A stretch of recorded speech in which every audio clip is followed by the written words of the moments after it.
everybody, and welcome along to this week's edition of the Irish Golfer Podcast. Peter Finnan here, and joined on the line by Mark McGowan. Hi, Pete. How are you getting on? And Ronan McNamara. Oh, I've had better Mondays.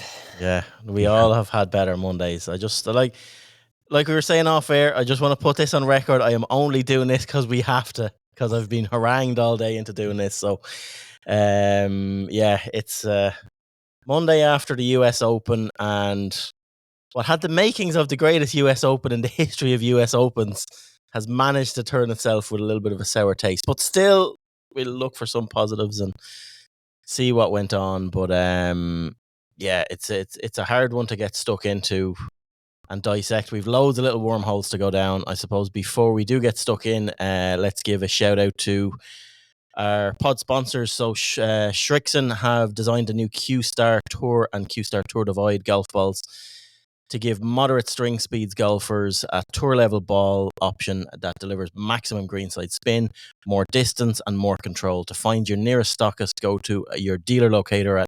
eu.dunlopsports.com/Shrixon. So again, Shrixon sponsoring the pod all this month and next month. So do check out your local Shrixon supplier. Right, let's get stuck in, lads. That was a bit of a grim ad read to get this going. Right, go on. Rory McIlroy, USO. Do we start with the champion or do we start with Rory? You have to start with the champion. No, I had to start with Rory. Right, okay, let's get it going. Come on. Spill it out. Ronan, give me your thoughts. Rory McIlroy. Look, for 14 holes, if you had a checklist of what you wanted to see from Rory McIlroy on the Sunday in a major, he ticked every single box. Like, putts were going in, putts that would have won him the Open at St Andrews, the US Open at LA Country Club. They were going in, and they're all going in from distance, that mid-range that he just hasn't been getting on a major championship Sunday. And Rory McIlroy, usually on a major championship, he can be guilty of sort of being in reverse or, backing off a little bit. In a US Open, he makes 4 birdies in 5 holes to go 2 clear. And all of a sudden you're thinking the chase is going to be over. He's going to finally get over the line. And the short putt on 16 is just virtually unexplainable, really, to be honest.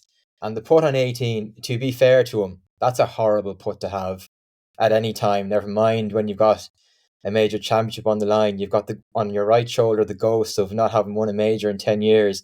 On your left shoulder, you have the ghost of what happened on 16 about 15 minutes ago.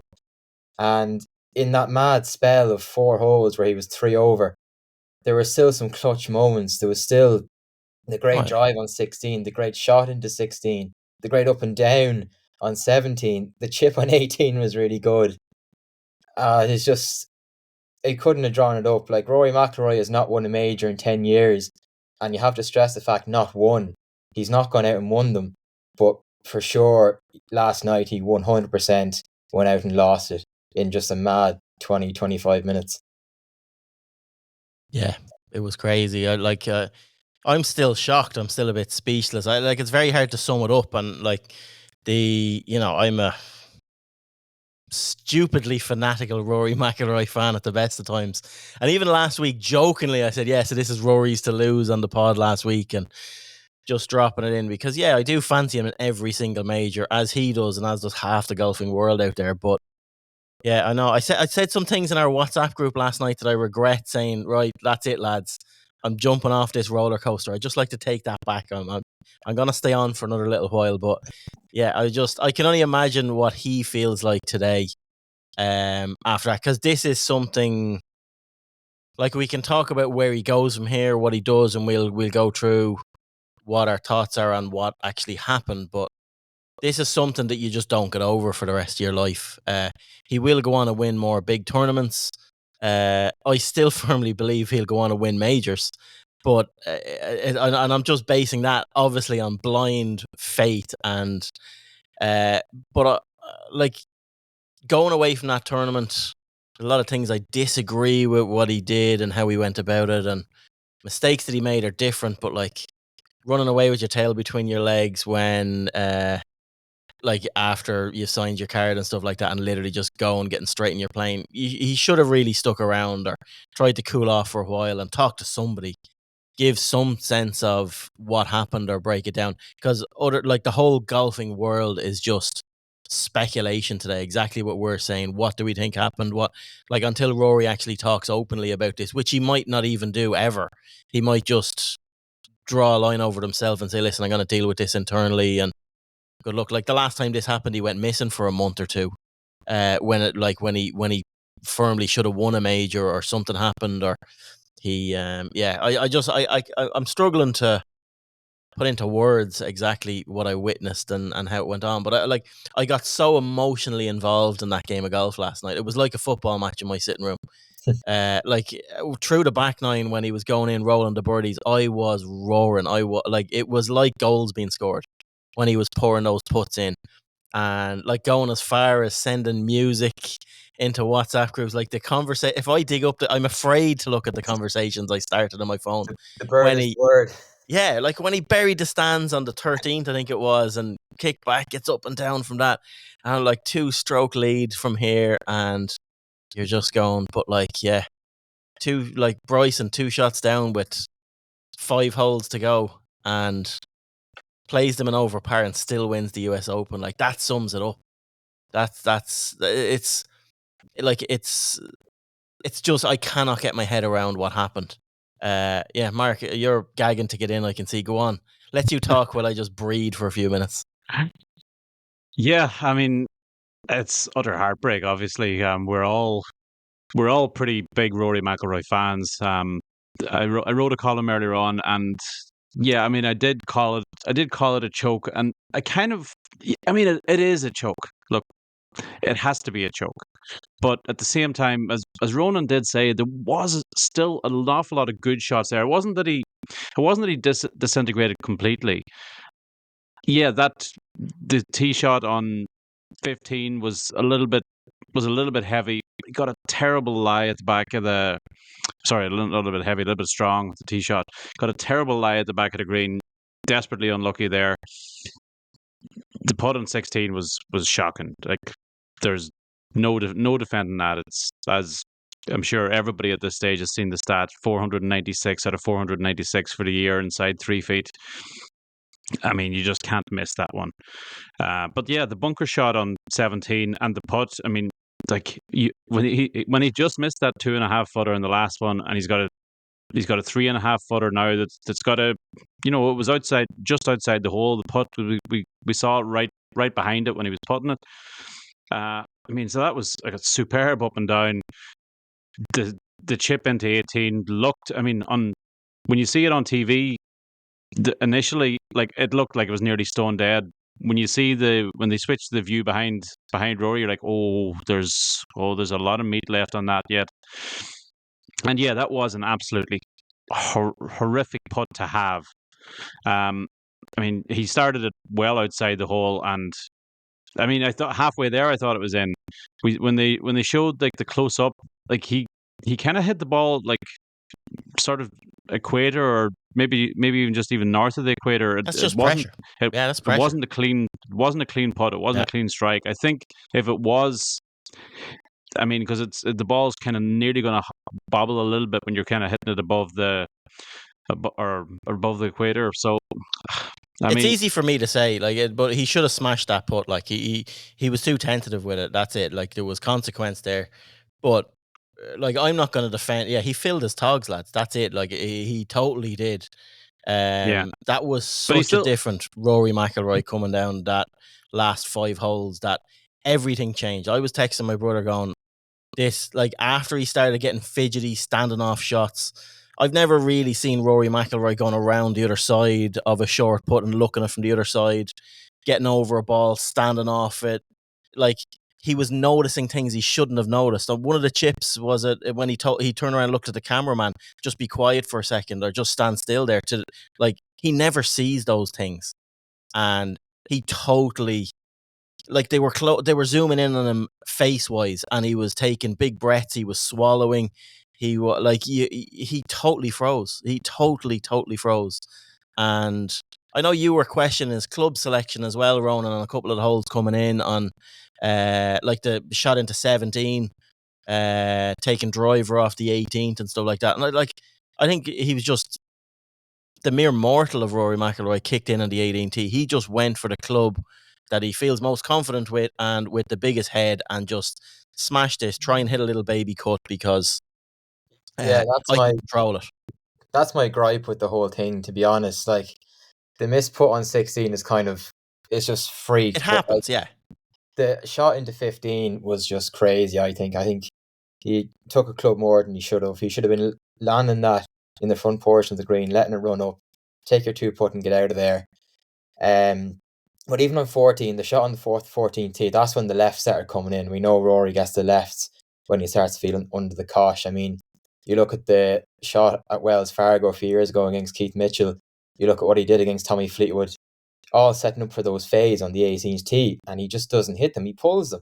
And a lot of time with 3-wood as well, a lot of time. That's the thing. I think that's why he didn't reach for 3-wood on the last. But he was hitting 3-wood. His stock shot is a little baby draw with the 3-wood off the 18th tee. It worked for him the first 3 days. Yeah. I just don't get why you don't stick with what you know. And I think Harry Diamond has to come into question here. This is when your caddy is supposed to come in and settle you down. Because the pressure doesn't start when you go ahead in a major. The pressure was there all day. And he handled it for 14 holes.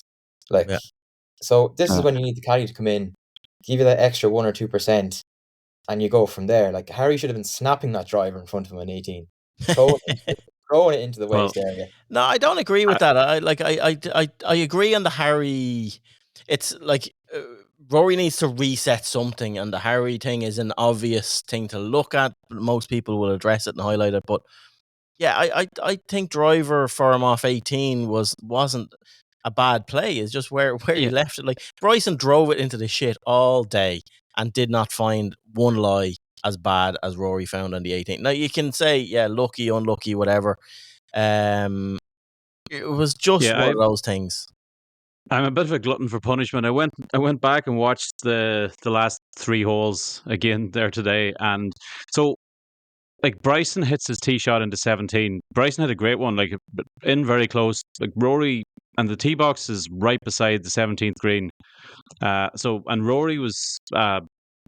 So people, I was listening to people that were on the ground saying that Rory was constantly on every tee box and he was standing, waiting, watching what Bryson did behind him and everything. So he knew exactly where Bryson stood on 17. He probably thinks, okay, he's gonna birdie that, which means I have to birdie 18.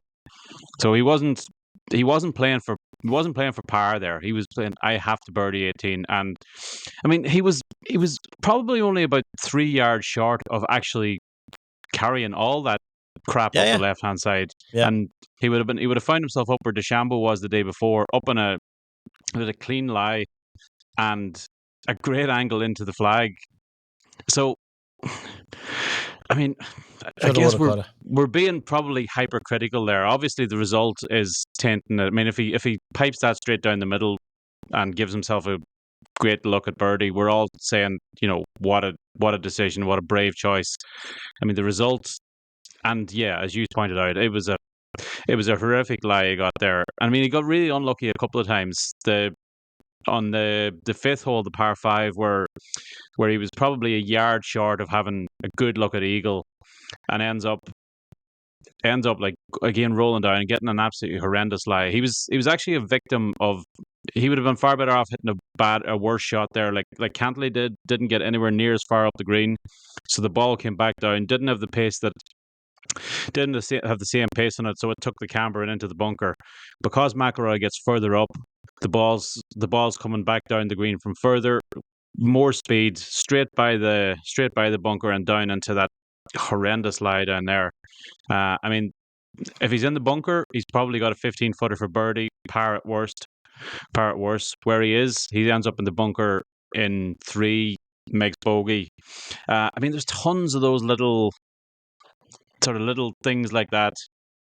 Which, but that's something he played a good shot. That happens in every tournament. I know he played good shots for that. So I take that with a pinch of salt. That was when he was actually striking the ball well. And I'm saying terrible luck. I'm saying he was really unlucky there. Not in any way. Just on that one hole. He was unlucky in a few, but it's US Open. You get that. It was just his decision making down the stretch, how he handled himself, but he can take so many, like, he can take a lot of positives from this. Like we were saying earlier on, it's chipping. He chipped like God, all day. His chipping was just on point. Even his putting, he gained 2.2 strokes on the field all day yesterday, even with those two missed putts. Like this is it's something that will scar him for the rest of his life, that he will not get over this. But he can take so many positives and build off of, well, I did this that I didn't do before. I did that I didn't do before. That's why I was getting giddy when he was playing. Like, I'm looking at my phone now at text messages I sent yesterday to my brother. Like 10:30, winning like this, if it happens, will lift the lid for him. And he's agreeing with me. And then I always thought he would win another one, but not like this 10 minutes later. It's your fault. You and Rich Beam. Yeah. No, that's it. And my brother just wrote back, will you settle the feck? Like, he knew straight away. But no, it's like, yeah, it's crazy. It's I was sure he was going to win it until he missed that putt. When he missed the putt on 16, I was 100% convinced there's no way he's winning this. Yeah. I went like, I did a complete 180 in the course of that 2.5 foot putt. I still can't get over it. Like, I was convinced he was there myself. I didn't say it like you did. I tried to keep the jinx away. Well, like, when you think about it over the last decade, other than, I think, when Rahm won the US Open, I think Rory might have led going into the back nine, but he was a few holes ahead of Rahm, so Rahm always kind of looked in control there. When was the last time McIlroy was in a position like this? Like, it actually almost felt like a completely new thing that we were watching, because I don't remember the last time he was ever in a position like that in the last 10 years. So he probably hasn't been.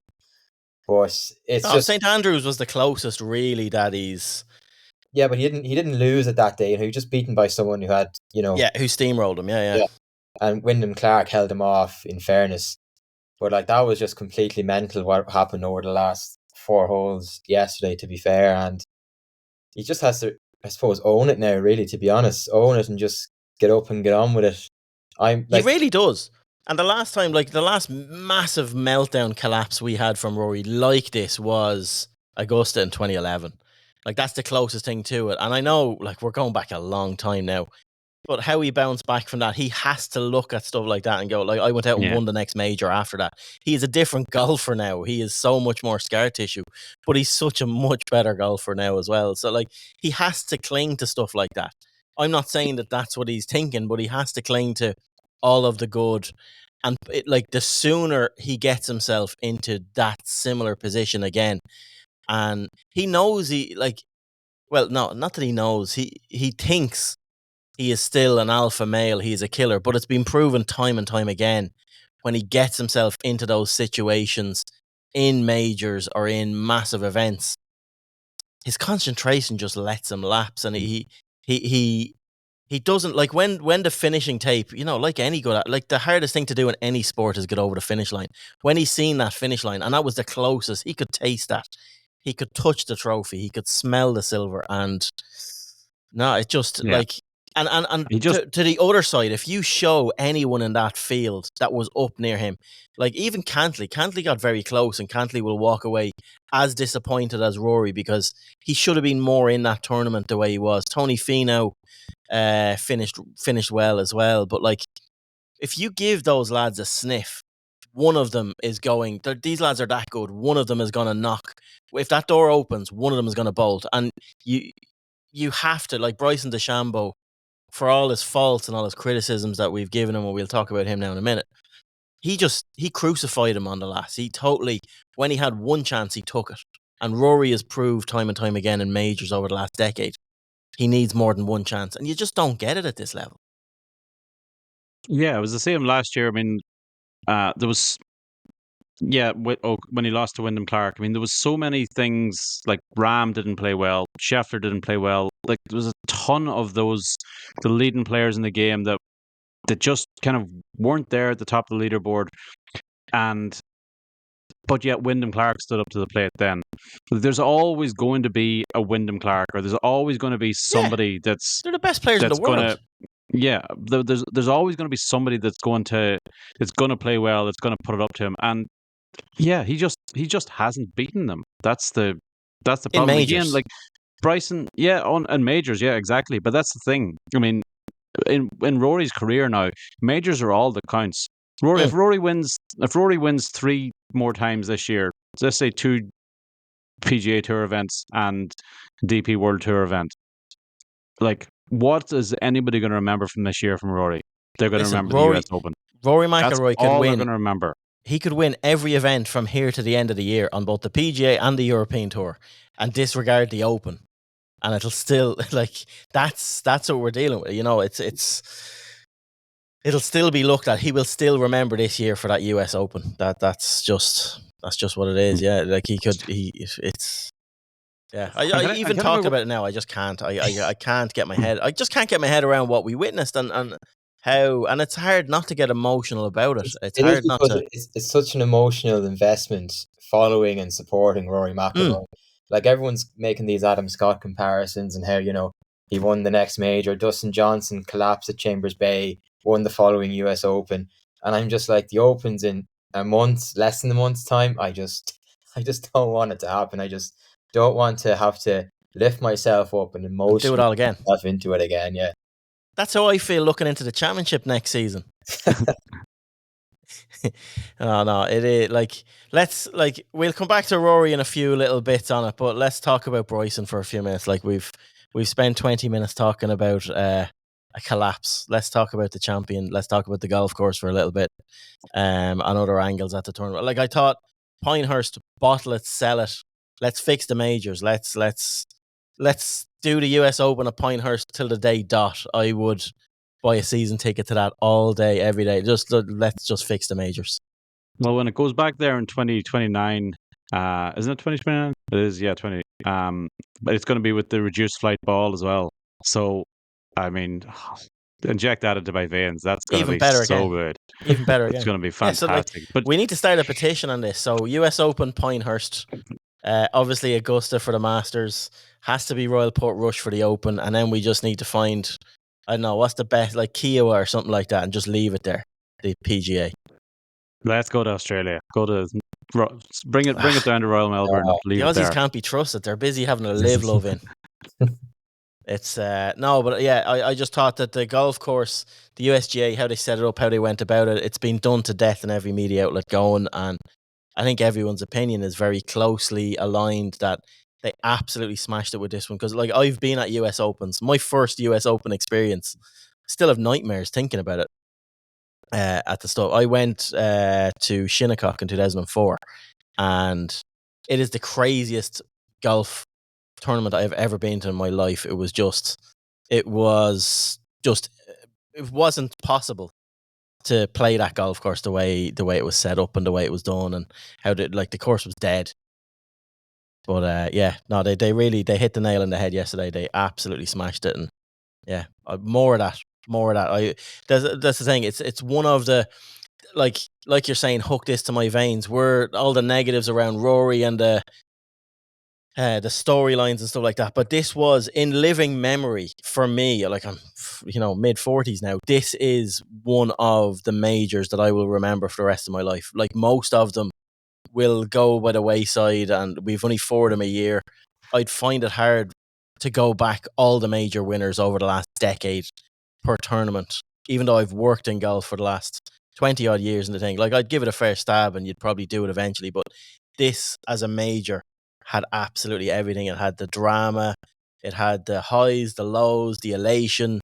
We rarely get 2 guys like this, like Bryson and Rory, 2 guys at the very top of the sport going at each other, hammer and tongs for a major.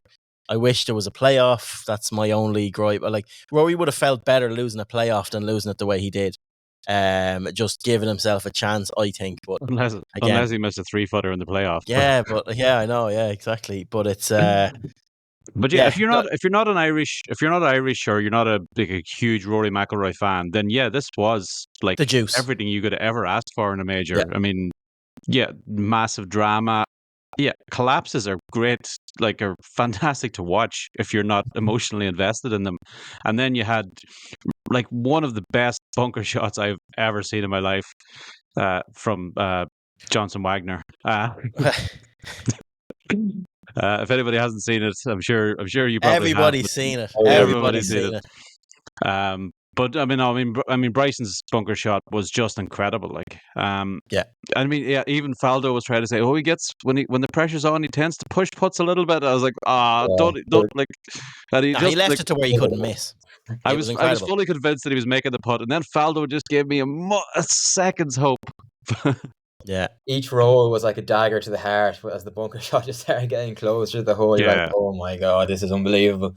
And that Those was pictures, like, though, the pictures of Rory in the scorer's hut, leaning over the table with the hat sort of half on his head in hands, waiting on that putt to drop, and then like, yeah.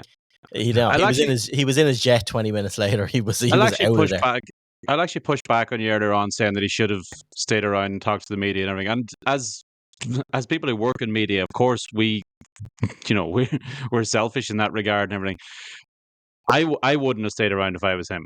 I mean, I know Mito Pereira did it at the PGA a couple of years ago. Mickelson did it at Winged Foot. John Van de Velde did it. Monty did it I at mean, Winged Foot. I'm going to say they're probably all better men than me. I would have Greg Norman, just like been straight out of there. the last major. Bryson stuck around when he lost to Xander, and I yeah, know but it's you're different. talking- He was chasing. I know it's different. Yeah. It's different. He No, but like, birdied the last, and but it's just we'll never know I mean, because what's he going yeah. to say? He's going to say nothing. He's not going to tell you. He's not going to tell you there and then, yeah, I choked. He's not going to tell you that he completely lost his thought process. He's not going to tell you any of that. He's just going to. Why He's though? literally going to. He's probably just Rory. going to break into. He's probably going. Look, we've seen it before. Rory will break into tears. Yeah. We've seen it. We've seen it at the Ryder Cup. We saw it at Port Rush.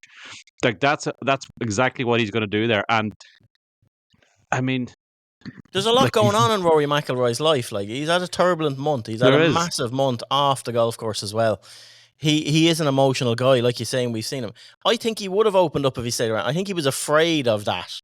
He was afraid of because no one's gonna go heavy on him in the media. Everyone just wants a couple of lines on. Like they're gonna ask him questions that they'll be softer at it. They're not gonna say like what in God's name. The media mightn't go hard at him, but he's gonna be another meme. There'll be video clips of him sent around. Listen, he's that anyway. I'm getting pictures all day of him in a Mayo shirt. I'm getting all this sort of shit sent to me. Like it's not. He is a meme already. I'm not addressing it. I just think added to it. I just think he should have stuck around for a little bit. Cool off for an hour, go in, have a shower, chill out, and then go out and talk to someone. Talk to someone you trust. Just talk to one person on site. He might have learned something himself. He might have said something that he would actually forget.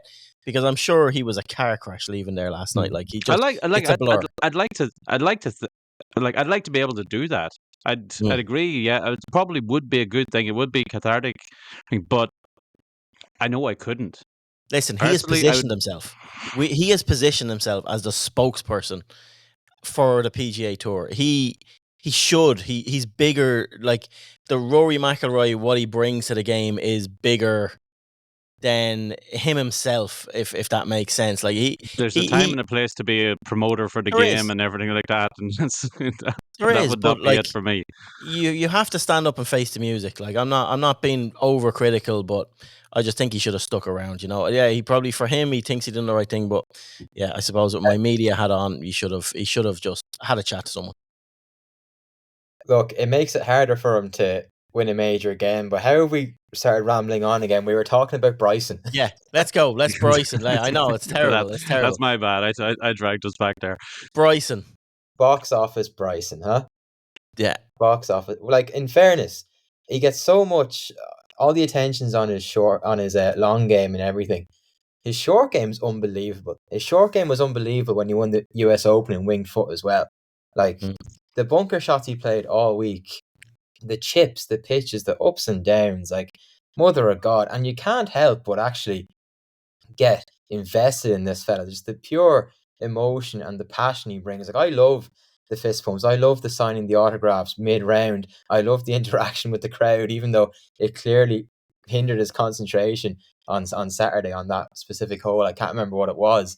But I love this when he was fans' favourite. When he was saying he'd love to go for it. Yeah. I can't remember what hole it was. It was 13 maybe. But it was on 13. Yeah. I love this new fans' favourite Bryson. Like I've always kind of liked him. I know he said some things he shouldn't have, but I've always thought he's had a good respect for the game, a good etiquette, very respectful to the crowds and things like that. And yeah, it's the worst 95 quid I've ever won, but I suppose I'll take it. I thought you were giving it to Oxfam, you said. You were giving your winnings to Oxfam. They might get a fiver. Oxfam starts at home. Yeah. No, I agree with you on Bryson. He's developed. It's very rare that normally in sports and in life, the villains are the villains for life, and that's it. Whereas, unless it's in WWE or WWF, whatever age you are, that's the only sport that the villains can be. Like, we have not seen a turnaround like this since Hulk Hogan left NWO and came back and he was a good guy again. But it's you have to hand it to Bryson, how he's matured over the last couple of years and how his PR machine that's behind him, because there is a PR machine behind all these guys, how he's doing it, but how he is actually allowing the actual Bryson to come out, because he came across as such a condescending prick for years.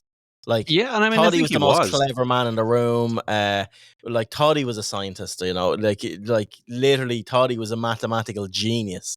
And the more he spoke, the more he looked like a clown. But now he's relatable. He's down to earth. He's approachable. His YouTube stuff has gone through the roof. It's off the charts. And I do think, in the overall grand scheme of things, a Bryson win yesterday is probably going to do so much more for the global game of golf in bringing golf back together again than a Rory win, that I think Bryson is actually perfectly placed to, the one thing yesterday highlighted to me is golf is an unbelievable product. What we have, the talent we have when everybody's playing together. The way it is now is just broken, and the sooner the better these guys get in a room and sort their shit out at a boardroom level and get this done, because we are missing this. There's no one on the PGA Tour outside of Scotty and Rory and like that can do that. Like, we've lost the Rams and the Brysons and stuff like that are like serial deliverers of juice. Think what it could do for Liv. I mean, like the next Liv event, if the crowds aren't at least 3 times what they would have been prior to this week, because everybody's going to want to go and see Bryson, because God help anybody else playing in the tournament, there'll be nobody follow them. There'll be nearly tiger-like crowds down the holes Bryson's playing. It could elevate Liv to a point where it has already given them a much stronger bargaining position again now with this with these negotiations and wherever they're at. God knows where things are at. But him being the way he is now, being the massive fan favorite that he is now, I mean, like Liv are now a serious operation when he's going to be their main guy. That's what they bought. They knew what they were bought. They knew what they were buying. They know what they're doing. They know what they're at. But hopefully it's a catalyst for change. I don't think they knew what they were buying. I think they did. I think they just he's developed into these guys at the age he's at. If they saw this turnaround coming on them, then hats off to them. They are incredible businessmen. I think they bought Patrick Reed as well. Yeah, they were desperate at that time. That was just checkbook. The last check in the book. Who can we give it to? No, it is great. Like, there's so many storylines. Anything else on Bryson that you want to hit on? Either of you? I mean, he did get a lot of luck. I mean, he drove the ball all over the place. He was leading in strokes gained driving, I think, or strokes gained off the tee prior to the final round. He definitely wasn't leading it after it. He drove it all over the place. He did. He got lucky a lot of times, but he got a couple of bad breaks as well. But yeah, it could easily have been a 78 or 79, given where he hit it off the tee. Had he got unfortunate a few more occasions, but at the same time, his recovery play from there was incredible. Like the par he made on, I think it was the 8th, where he was way over in the trees, hit it to the worst possible, hit the best shot possible to the worst place possible. Like the going between those trees, slinging a massive cut on it, only to find yourself like pretty much dead behind the green, and then to make par from there. I mean, like full hats off to the guy. I mean, No, it was good. It can't- was good. it's just a pity he did it against McIlroy. That's the killer here. Otherwise, Oh, yeah. I would have been fully behind him. If it was him against Cantley, for example, oh my, I would have been nearly cheering as much for every Bryson birdie as I was for every Rory birdie yesterday. Yeah. No, I'll settle on this. In the next 2 weeks, I'll settle on this. Like, it's like you have to take it at face value as it's one of the greatest. That's one of the greatest nights of entertainment on a golf course that I've watched ever. Like that is up there as the pinnacle of, oh my God, this has absolutely everything, and we've been through it now. But yeah, I'll settle on that next week. It's just the Rory fog now, and I've so much, which I shouldn't do for a billionaire man in his 30s that I'd idolize. I've so much sympathy for him today, even though he's brought this on himself in a way, and he probably won't admit to some of the downcomings that he has or whatever on it. But yeah, I have a lot of sympathy for Rory McIlroy, the person today. Just like, I can only imagine what he's going through, and like I said, he's had a horrific month. And Yeah. it's like, but he's paid well to do it, and you get back in the horse and you do it again. That's all he knows. But it's gonna take a while. The great thing about Rory McIlroy is that he's flawed, and the bad thing about Rory McIlroy is that he's flawed. Yeah, no, it's the truth. It is the truth. Looking our way through the rest of the field, like other runners and riders, notable performances. Come It's on. good. What? Vive la France. Come on. Pavon, no, he done well. What a guy. He didn't, and like I thought in some ways I was hoping he was going to stink the house out of it yesterday and take Bryson down with him, but no, he battled well. Like he's done well, really, really well. Like top 5 in a major the season that he's had, really, really good. Other guys, it's good to see them back. Like Hideki was thereabouts getting involved. Even like Ludwig was the one that I know you've your comments on Ludwig, Ronan. I was a bit not shocked, but like I did not expect 73 over the weekend from him. Tied 12th, probably the worst he could have done. The way he hit the ball in his all third day. major. In his third major, yeah, exactly. No, it's yeah, but this just had everything. Shane Lowry snuck into a top 20. He does good a as well. weekend as anybody. Lowry. Who, Lowry? Yeah, he was very Yeah, good. 70-69. Yeah, really, really good. Like to go under par. There wasn't many people went under par on Sunday, and to go under par for the weekend as a whole as well. Yeah, it was proper golf. He just never got imagine- started on the Thursday, which is something that he is starting to. It's a little habit that's starting to sort of creep in the majors for him recently. You'd imagine he was probably traveling with McIlroy. He was probably on McIlroy's jet back home. Yeah, I mean the two of them obviously being great friends, living right beside each other. Chances are they were traveling together. God, really took the glass off a good weekend for Lowry. I know he was sitting in that. And the same thing with Tom McKibben. Obviously, I mean, great week for him in general. The birdie to make the cut on Friday, like huge moment. Gets to play with Scheffler on the Sunday, matches Scheffler, like absolutely thrilled walking off the course, and then thinks, and to cap this week off, I'm going to get to watch like my clubmate, my mentor, lift the major championship. He's probably thinking, to hell with the KLM Open. I'm going to juke on the rip with these lads. Yeah, Not to be. No, it was a great week for Tom McKibben to have the whole family over. Your first major, gets into the weekend like you're saying in dramatic fashion, and then like to play with Scheffler as well. Even though Scheffler didn't turn up, it's unbelievable. Sarah, his mum, Tom's mum, put up a great photograph yesterday of like halfway through on the 6th or the 7th, and there's like there could be easily 1,000 people around this tee box, and she just stood back, took a photograph. Has anybody seen my boy? It was very good, very good. But no, they had a great week, and it's a sign of things to come. Like he fits in there. Tom does, and to go out there and produce, shoot the round he did, to like 71, 72 over the weekend on that golf course in front of those people, and do it on Sunday playing with the world number one is like, it's different level. It is absolutely different level. On Scheffler, what do you think?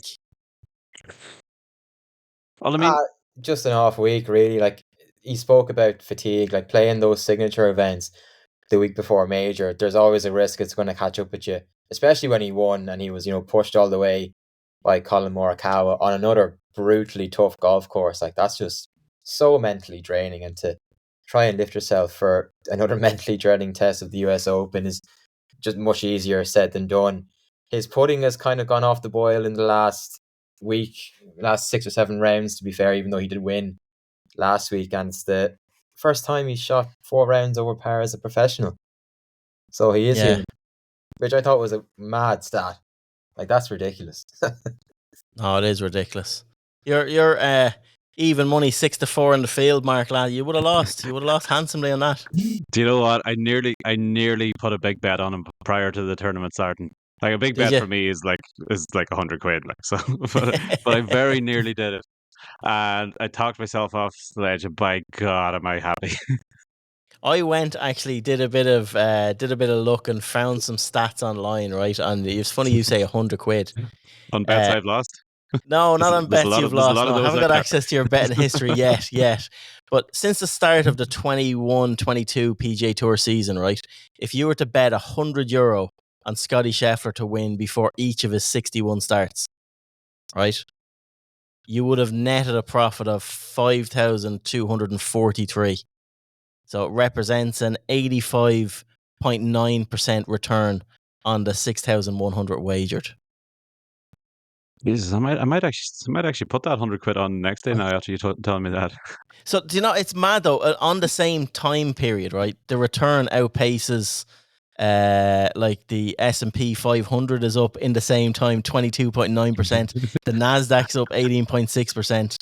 Gold is only up 31.2%, silver 29%, and Bitcoin is 21%. So Scotty's outperforming everything: gold, silver, Bitcoin, Nasdaq, the whole lot.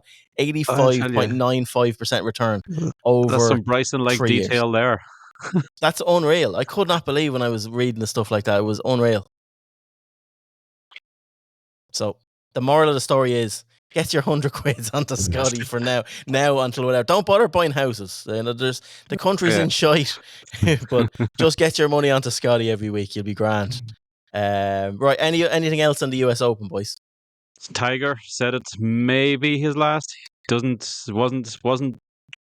Don't believe it for a second. Either one way or another. But I mean, look, he was saying that he's kind of stuck in a catch-22 situation. He can't play because he needs to be fit for the US Open, or can't play because needs to be fit for the majors, but then can't really properly compete at the majors because he's not game sharp. He's gonna have to do one or the other, or he's either gonna have to not play, or he's gonna have to say, I need to get sharp. I'm gonna risk injury.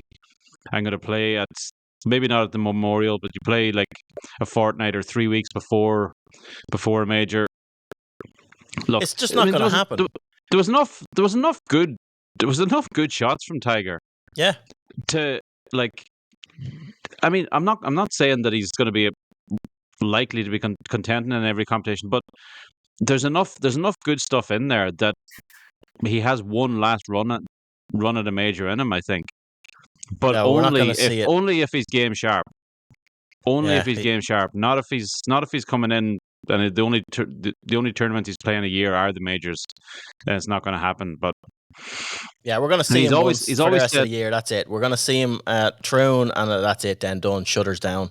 Good luck. I agree, but I'm talking for next year. Yeah. I'm talking for next year. If he's gonna, he's always said that he's not going to be a ceremony, or like unless he thinks he's got a chance to win, he's not going to play, and he's not got a chance to win if he's not playing. he's not playing prior to these. So Now, where are we going from this then? US Open. What else was on, boys? This week, we have a busy week. I was up in Woodbrook this afternoon. Lovely day. Lovely day in Woodbrook. Lovely day. How'd that finish up? It was actually very good. Anna Foster won by 4 shots in the end, but it was real nip and tuck between herself and Emma Fleming. So 2 Elm Park girls going at it. And they were both 9 under teeing off the 14s. And Emma took a 7, a double bogey. And Anna made just a fantastic birdie to go 3 ahead. And she just powered on from there, 1 by 4. It became a bit of a procession, but well, the leaders kind of started slow. There was a few starting to gang up, like Beth Coulter was on an absolute heater, 400 through 5, 600 through 11, with 4 par 5s to go from the 12th to the 18th, including 3 in a row, and she didn't birdie any of them, which sort of ended her challenge. But no, a lot of big hitters showed up to play in that as a warm-up for the Women's Amateur Championship next week in Portmarnock. And as Kate Lanigan told me, if you're betting, Mark, you want to be listening to this, put the money on a few of the Irish girls. yeah, there's a lot of them in the field, isn't there? There is. I don't have enough 100 quids to go around. But I have to say that the up and down from Anna Foster for the birdie on 14 was a real touch of class. Yeah, we're blessed at the top end of the women and girls game in Ireland now that like there's so much talent looking to follow in Leona's footsteps. Like the fields are getting deeper and deeper, and you're going to a lot of these events, Ronan, and like you can't help but be like seriously impressed at how these girls go about their business. Yeah, and it just makes the amateur in Portmarnock more exciting because you are hopeful now that we'll have a strong challenge.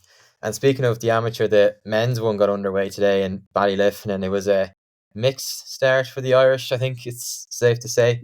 Max Kennedy is best in 16 players and 1 under.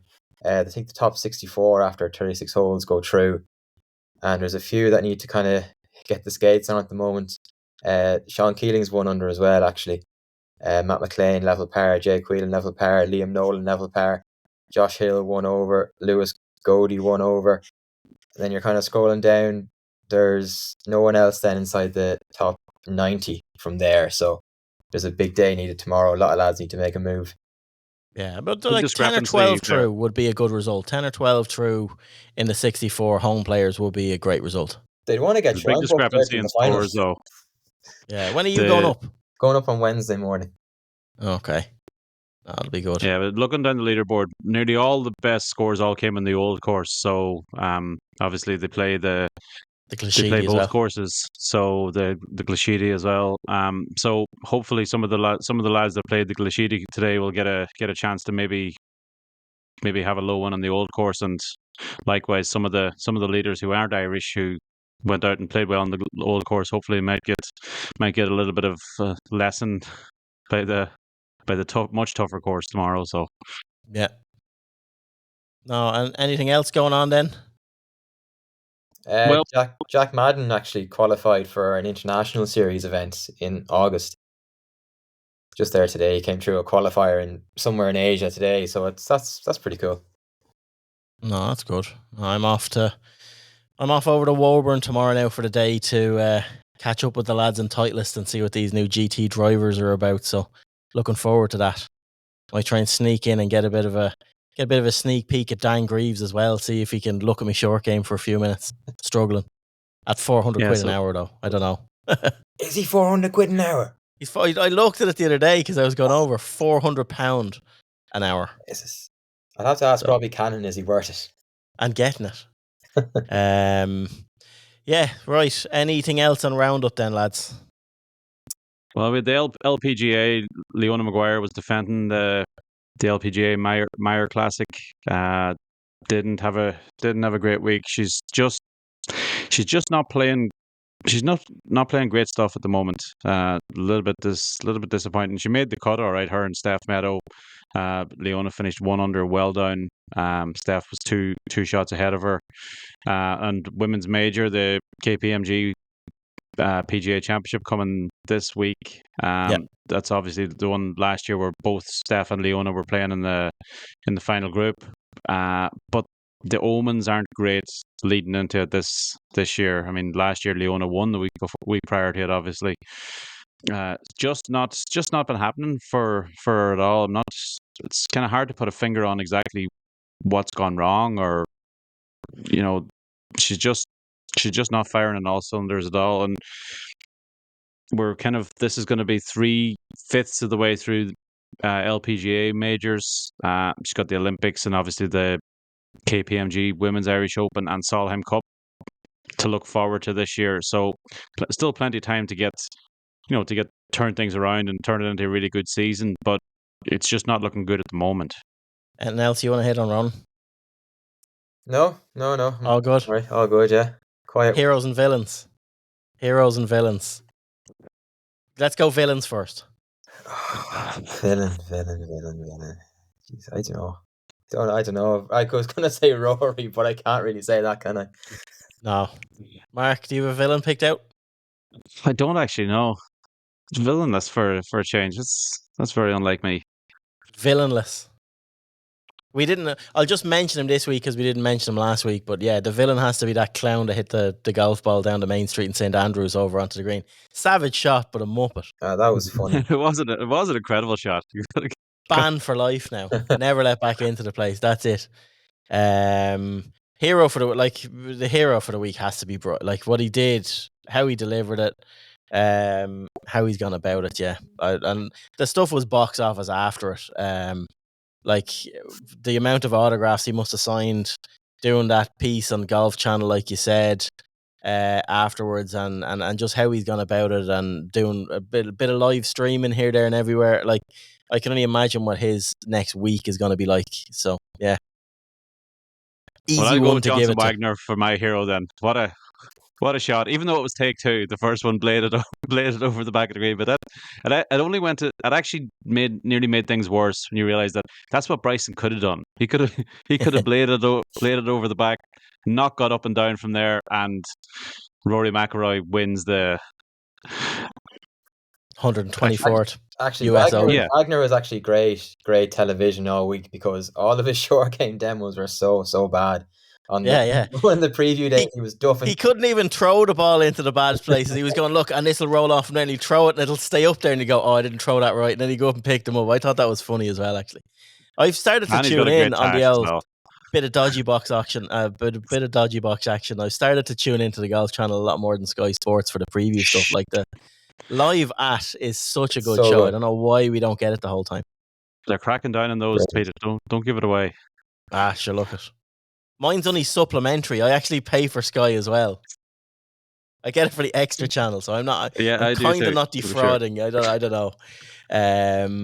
Right, yeah. That's it for the week, lads. I think we'll be back later on the week. I know you've had a chat to Sarah Byrne recently as well, so that'll be out later on this week, Ronan. And she is on the cover of magazine that's out later on this week as well. So yeah, I should do a pod on my own about my mid-am experience just on the 9th hole.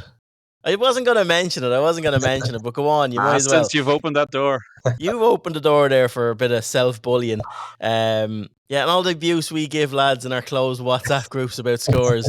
Our WhatsApp group was hopping last Friday when Ronan decided to go and play the Connacht Mid-Amateur Championship, and we were keeping an eye on his scores, and my God, for a one handicapper, he lit the place up. Literally poured petrol on the front nine and lit it up. I was only 3 over for the back nine. Like for 118, I was 3 over. For the other 18, I was plus 14.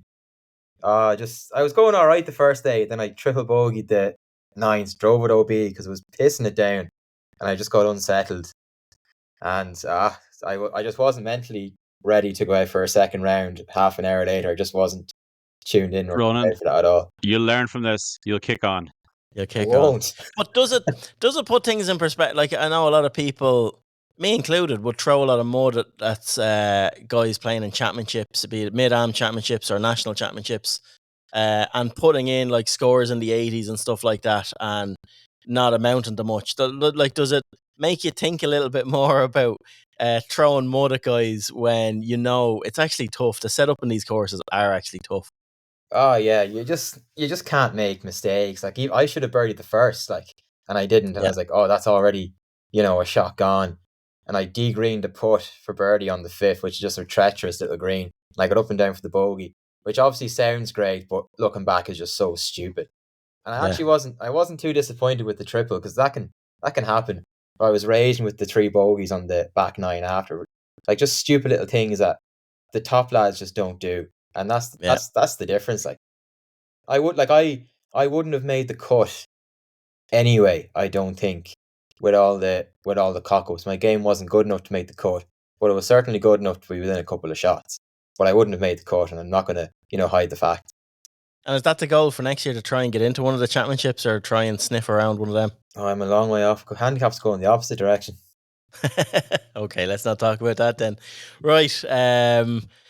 Yeah, cheers for everyone for tuning in to our ramblings for the week anyway. We will be back, like I said, with a Sarah Byrne pod later on this week, and we'll be back recording then next Monday after the 3rd women's major of the season and some action in the PGA Tour. I wonder, will Rory show up in the PGA Tour this week? He's still in the field anyway. Still in the field as of now. Can't see it happening. But yeah, that's for another week's I think he would have withdrawn by now, wouldn't he? Yeah, you'd think so. He might still be in bed. God only knows where he is. Right, cheers for tuning in, and we'll chat to you again next week. Thanks. Bye.